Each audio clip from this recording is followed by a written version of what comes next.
শিবের মাথায় চাঁদ থাকার কারণ হলো এটি একটি আধ্যাত্মিক প্রতীক এবং অনেক মহাজাগতিক নীতির প্রতিনিধিত্ব করে।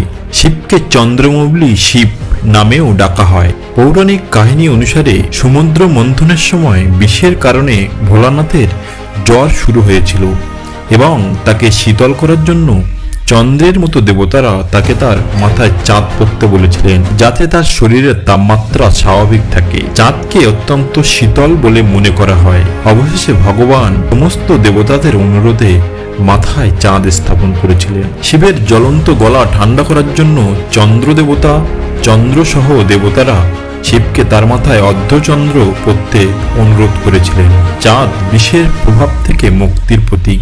শিবের মাথায় চাঁদ অনেকগুলি মহাজাগতিক নীতির প্রতিনিধিত্ব করে, যার মধ্যে সময়ের চক্র, আধ্যাত্মিক জাগরণ এবং নিঃস্বার্থ ত্যাগ।